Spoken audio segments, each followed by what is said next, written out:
what I discovered recently,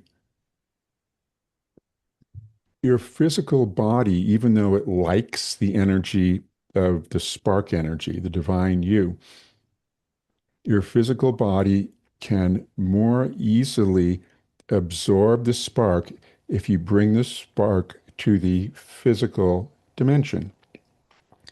The way you do that is tune into your spark, feel it, breathe into it, convert that spark in your imagination into a diamond or a crystal. It's still your spark, but you will discover right now,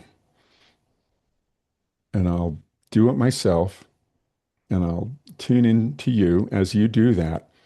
When you make your spark a crystal, your body finally says, yes, now I truly know that I, the body, am an expression of the spark because the spark has become physicalized. It's become stable and physical.